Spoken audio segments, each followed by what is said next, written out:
Anger homage. Best fucking poem I ever heard. Crash. Alvin, the bartender, got us huge paper cups. We overthrew the government, love, time, death, and each other, all before the break when we charged at the bar or clustered outside for air, glancing up a little scornfully at the dim night stars.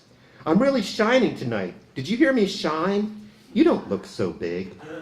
We could leap tall buildings in a single bound, and buildings leapt after us, dancing. The churches with light bulb crosses, the late-night burrito joints with black velvet bullfighters and hot sauce, BART stations where gang graffitis replaced with billboards bought by bigger gangs, while an old man sits on a pail and plays a quavering saw for quarters.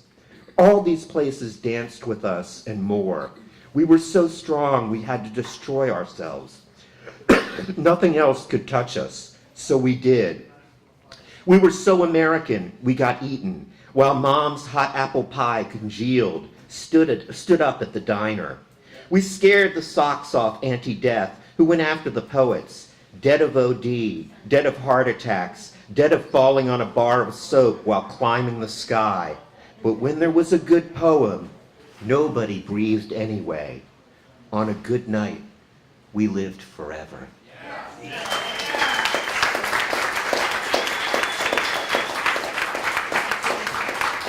That was a good one. Thanks, John. Richard Stone is next. And after Richard is Aiden Hill.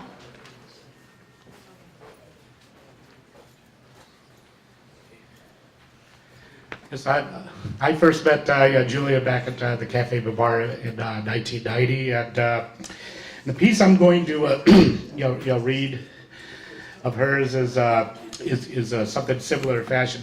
Where one thing that we have in common is both of us never been to Burning Man, but we both actually wrote about what it would be like without actually being there. So this is her poem from When God Gets Drunk. It's called Burning Man. I'm going to Burning Man. I'm not going to Burning Man. I'm bringing Burning Man to me.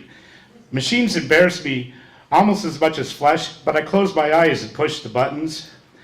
I make from make-believe till blue fire shoots from my fingers, and in that fire walk false memories of true love.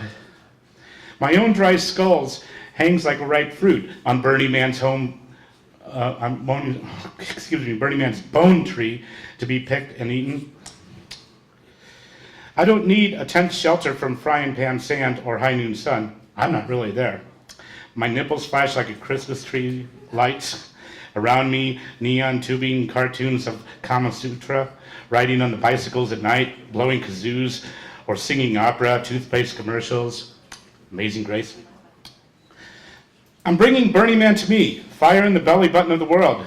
We were born from fire, a tribe of techno shamans, children playing with matches, lovers riding lightning and each other, skin flashing like a fireworks display. We burn the sky, Prometheus groupies, and always some groupies for his vulture.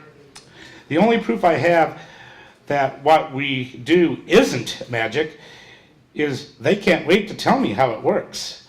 I can't understand and don't care. My Burning Man magic is mine because it's mine. The arms that aren't holding me on forever, I don't have to hoard supplies of bottled water. I can stop anytime and fill a glass from the kitchen. I don't feel the stars' cold nails crucifying me all night, though a sleeping bag with no protection through a wind of my own grave. Or do I? I'm bringing Burning Man to me. A Buddhist monk burns himself for justice. The giant wooden figure at the end of Burning Man burns for freedom. Until the two are one, all our words are ashes. The Buddhist monk dies in fire.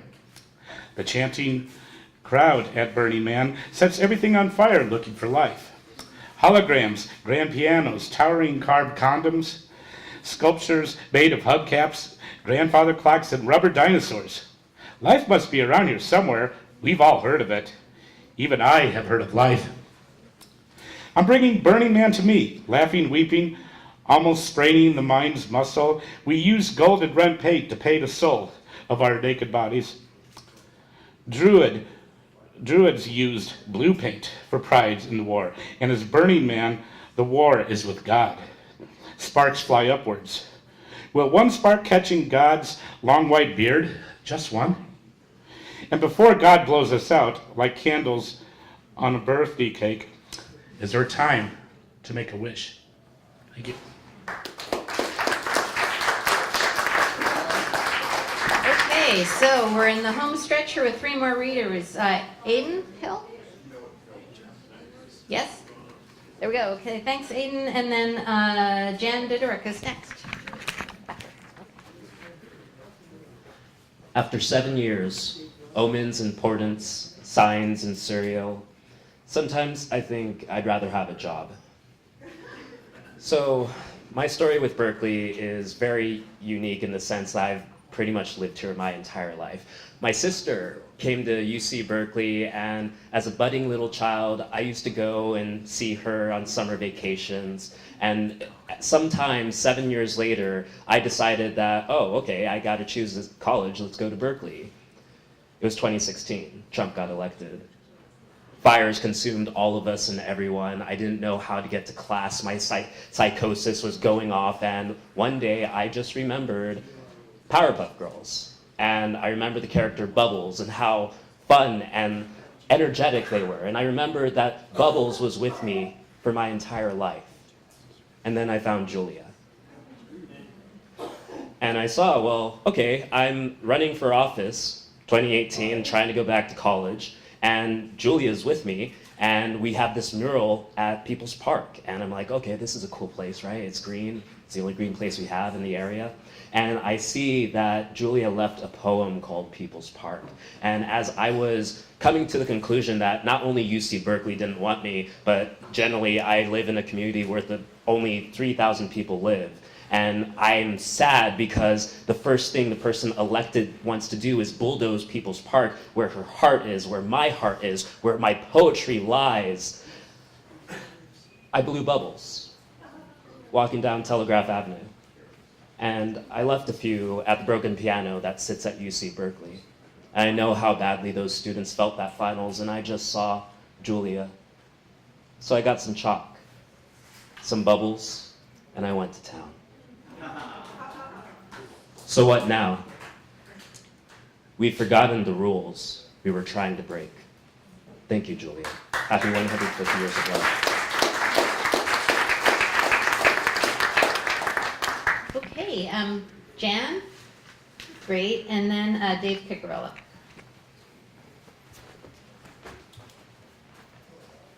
John forgot to read me the memo that said I was supposed to read a poem of Julia's. So I'm reading a poem of my own for Julia. Can you hear me? Yes.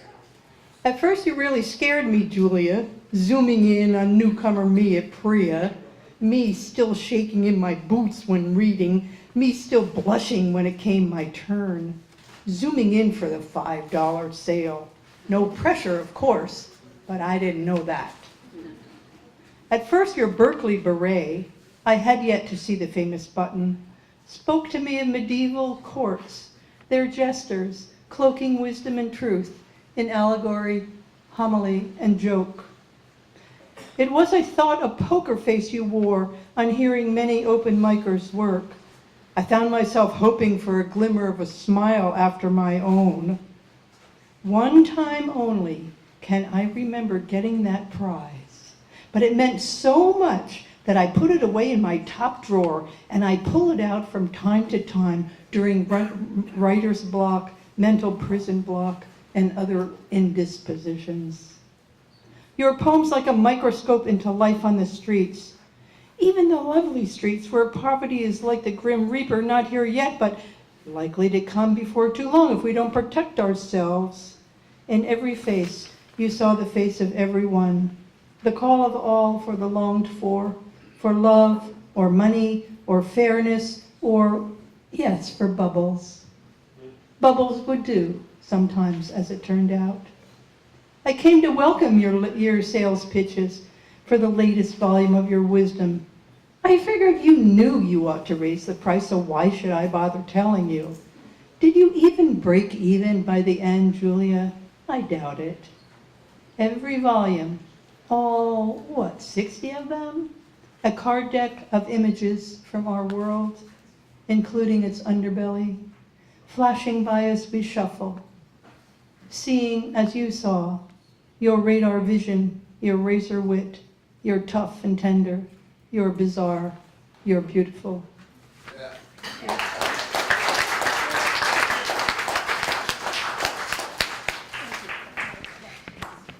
Dave Picarello.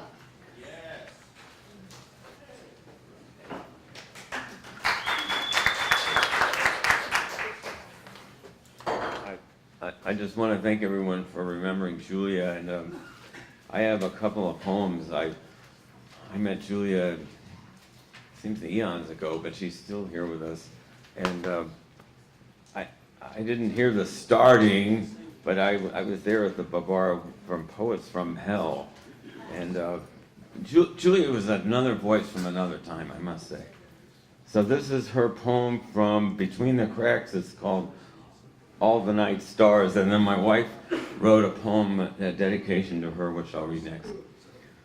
Look up at the night at all the stars, looking down at you, at the part of you that shines. There are too many stars for numbers. There are too many people for numbers. The stars shine forever, even when dead. So do we. Ignore the background noise of wars and video games and dinosaurs giving speeches.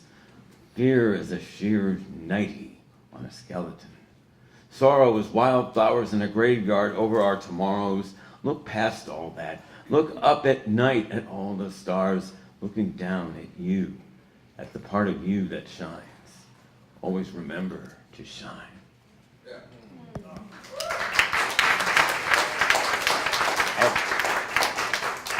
I